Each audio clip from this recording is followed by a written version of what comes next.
बात है। शीतलपुर गांव में एक गरीब किसान विनोद अपनी अम्मा फूलमती देवी, पत्नी सावित्री और एक छोटी प्यारी सी बेटी नैना के साथ अपने सुंदर से घर में रहता था। उसके पास एक छोटा सा खेत और उसी में एक कुआं जो ज्यादातर सूखा ही होता था। विनोद की माँ अक्सर बीमार ही रहती थी, जिसकी देखभाल उसकी बेटी करती थी। विनोद मेहनती और ईमानदार था। वह पास के ही दुकान में काम करता था।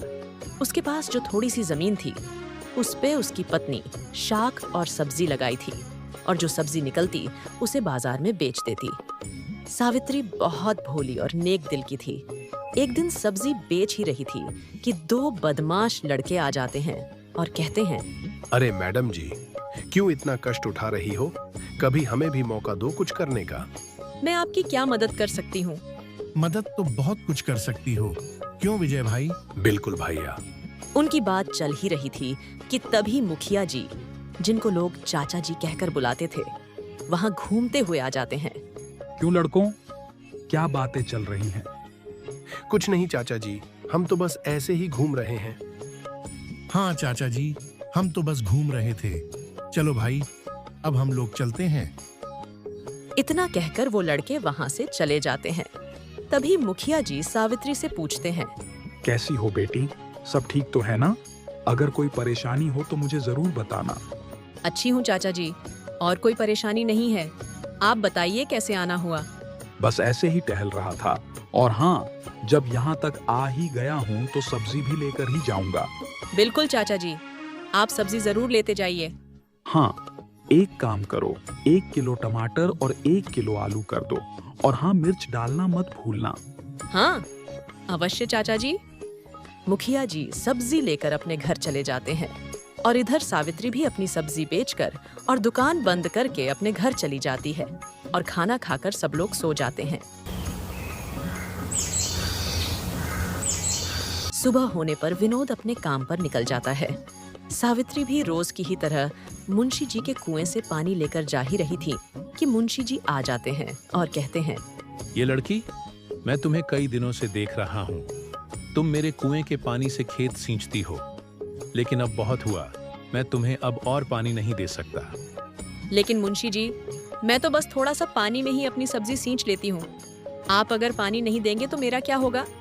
तुम कुछ भी करो, कहीं से भी पानी लाओ, लेकिन अब मैं तुम्हें अपने कुएं का पानी और नहीं दे सकता। अगर तुम्हें और पानी चाहिए तो मुझे भी कुछ देना होगा। इतना कहकर मुंशी जी वहां से चले जाते हैं। सावित्री भी दुखी होकर घर लौट आती है। क्या हुआ भाग्यवान, उदास क्यों बैठी हो?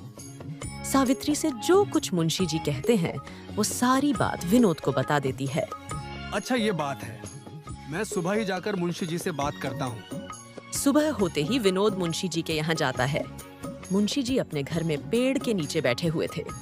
विनोद वहाँ पहुँचता है और मुंशी जी से कहता है, मुंशी जी, आपने अपने कुएं से पानी देने से मना कर दिया। तो और क्या करता, मुझे भी पानी की जरूरत होती है। ऊपर से गर्मी का मौसम भी आ रहा है। बात को समझो विनोद, मैं और पानी नहीं दे सकता। ठीक है मुंशी जी, लेकिन आपको मेरी पत्नी से ऐसी बात नहीं करनी चाहिए थी। अच्छा, अब तुम मुझे सिखाओगे कि किससे कैसी बात करनी है? नहीं मालिक, मैं तो बस एक छोटा सा किसान हूँ। हम गरीब तो जरूर हैं मालिक, लेकिन हमारी भी थोड़ी सी इज्जत है। जाओ जाओ, अगर इतनी ही इज्जत की पड़ी है तो अपने लिए पानी की व्यवस्था स्वयं कर लो। विनोद कुछ बोल न सका और वहां से चुपचाप चला गया। क्या हुआ जी? क्या कहा मुंशी जी ने? उन्होंने पानी देने से मना कर दिया और कहा कि अपने लिए पानी स्वयं ढूंढो। अब क्या होगा? आप कहें तो मैं मुखिया जी से बात करती हूँ। उन्होंने कहा था कि कोई समस्या हो तो जरूर बताना। नहीं, उससे क्या होगा? क्यों ना हमें अपने कुएं की खुदाई करवाई जाए। उसमें तो बहुत खर्चा लग जाएगा जी, उतना तो हमारे पास पैसे भी नहीं है। हाँ तुम सही कहती हो। कैसा रहेगा अगर मैं ही कुएं की खुदाई चालू कर दूं तो? आप कैसे कर पाओगे जी? क्यों नहीं कर पाऊंगा? जब मजदूर कर सकते हैं तो मैं क्यों नहीं कर सकता? ठीक है जी, जैसा आप कहें। विनोद अगले ही दिन से काम पे लग गया। कई दिनों और कड़ी मेहनत के बाद आखिरकार पानी की एक जोरदार धार खुल ही गई। वो कहते हैं ना दोस्तों, मेहनत करने वाले की कभी हार नहीं होती।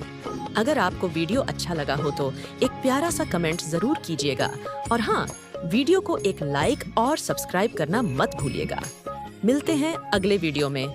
तब तक के लिए आपको तहे दिल से धन्यवाद।